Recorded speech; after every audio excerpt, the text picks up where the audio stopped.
What's up, traders? Anthony Crudele here, and welcome to 10-Minute Technicals, where I give you my strongest market convictions in 10 minutes or less. Today, we're going to be focusing on why I'm bullish the E-mini S&P 500 and how we could be heading to 5,000 in the E-mini S&P. It's hard to even say it. I remember when the E-mini S&P went to 1,000. We'll also be discussing the divergence between the NASDAQ and the Russell, and I'll go to the charts to take a look at the ZN, which is the 10-year, because it's an important market to keep an eye on if you're trading E-mini S&P. Now, if you are new to trading futures, or if you are a futures trader and you want to be able to trade futures on TradingView, TradeStation is one of the top brokers that you can actually connect your account right to TradingView. And if you're interested in learning more on how to do that, go to tradestation.com/Anthony, and you'll also get 50% off brokerage fees for the lifetime of your account. Now, let's dive into the charts. Let's look at the E-mini S&P, which is ES1 exclamation point right here on TradingView. And I pulled up a daily chart. I'm using candlesticks, 5-day moving average by Beacon Indicator, which is free on TradingView. It's open sourced. It's my 0%, 70%, 50%, and 30% lines using Bollinger Bands, which are 20-period, 3 standard deviations. And this is going to be key in me determining why I think the S&P could be heading near 5,000.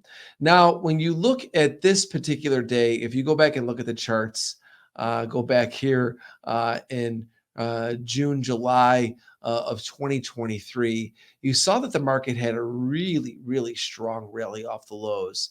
And what happened on these lows is something that I keep note of a lot in my strategy is how the Bollinger Bands react to it. And when you go and you look at what the market did here, I'm going to take my drawing tool and I'm going to show you as the market started to go higher, okay? The Bollinger Bands are obviously going to go higher if the market's in a straight up move. But anytime that the markets go higher and start to take out previous Bollinger Band peaks and start to move higher, that's a big range expansion move, okay? So we're expanding upward here in the E-mini S&P. And then when the Bollinger Bands start to come back inward and you start to see they start to come back inward, like you saw down in here, what that means typically is mean reversion. And so I always look at the market in 3 environments. I always look at the market as range expansion. In this case was higher. I always look at it as mean reversion. That's when Bollinger Bands are pointing inward and the market starts to move back lower. It's when I watch my 50% line. That's when that becomes really key for me to see if we can hold and continue higher in trend. Or I look at consolidation. And that's a lot of times when we're really boxed in, when Bollinger Bands are either kind of flat, very similar like this. This is a consolidation period right here. On the chart, you can see where Bollinger Bands are flat after a range expansion or a mean reversion move. And you saw here what happened was that the Bollinger Band started to go back upward, okay? And on the top and on the bottom, that Bollinger Band started to come back downward. So they were going out. Bollinger Bands are going outward. And anytime that happens, a lot of times what the market ends up doing is, and it goes and tests. I'm going to delete the drawings here. It goes and tests the previous peak, okay, which is right here. Okay, market goes up and tests that peak.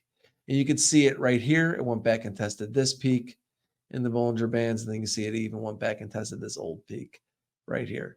And I call those unfinished business. And so anytime that the market's moving in a direction, I use those peaks as resistance or as support. In this case, it's resistance because the market's going higher, so it's testing previous peaks. Now, I wanted to show you this situation because remember what this looks like, because when I go to the current market situation, it looks very, very similar. This market environment is almost identical, not quite identical, but almost identical looking to what we had back then. Now, here we are in the current market environment. Look at what we have here, right? Market moved higher, strong move off the lows. This move was a little bit stronger than the previous one, but what's very interesting to note, let's take a look. I'm going to box this area out again, right? If you go back and look, let's just look at this past one that we had here in the marketplace where you saw the market had a little bit of a mean reversion in here. Let me get back to my drawing tool. Let's grab that. You see that Bollinger Bands started to come back inward and then back to outward. So we went from mean reversion to range expansion. What did we end up doing? We went back and tested that Bollinger Band peak. So you see that, everybody? We went back and tested that Bollinger Band peak as we had that big thrust move higher in the market, holding above the 5-day simple moving average. That target was that old Bollinger Band peak, which eventually caused the market to do what? Let me just erase my tools again. Let's erase the drawings. Okay, let's draw this around this current market environment where we are right now. And look what happened, right? Bollinger Bands came and from expanding again to then now pointing inward. So let's draw this on here. Come up, right? Made those peaks, right? From the previous peak, we had that move back down right here, right into our neutral level, which is my 50% level on my beacon indicator. Then it held, bounced. We go back up and look at what's happening now. Bollinger Bands are starting to point outward again. We've seen this over and over and over again. What happens when that starts to happen with the Bollinger Bands? We go back and we get that peak. And that peak right now comes in at 49.74. That's pushing in on almost 5,000. You can see it right there. Almost 5,000 in the E-mini S&P is now the potential target. What is important to note is, how do you manage risk in this certain situation? Now, for me as a futures trader, I'm going to look at this in a couple of ways.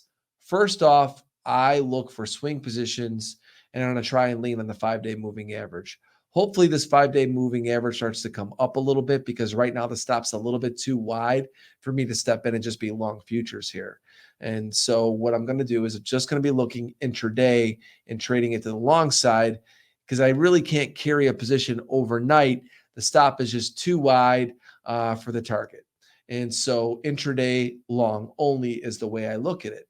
But as the market starts to move higher, you can see the 5-day moving average was a great guide. But I think in the bigger picture, what would change my mind is also a daily close below 48.20.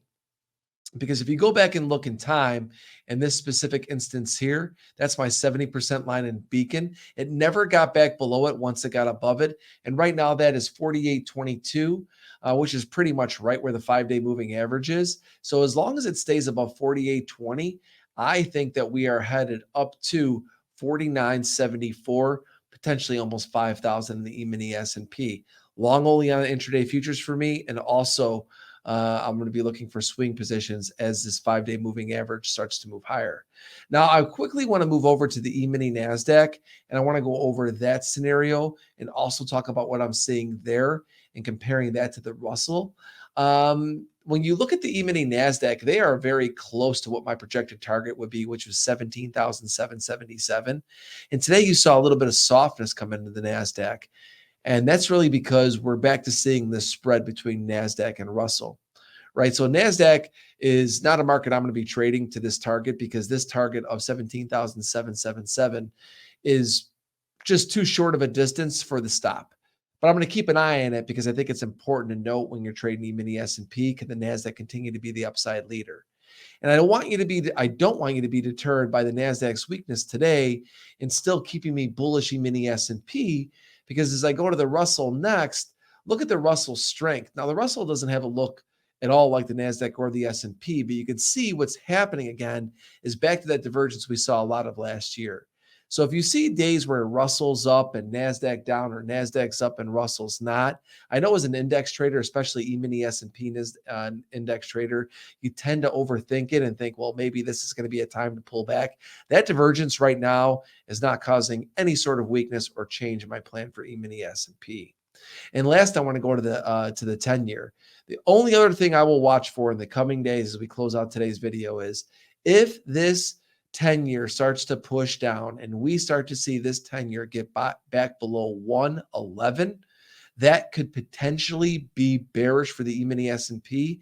That is a bearish correlation. If you start to see the 10-year start to push down below 111, watch the action in the E-mini S&P, as that could potentially take the E-mini S&P lower.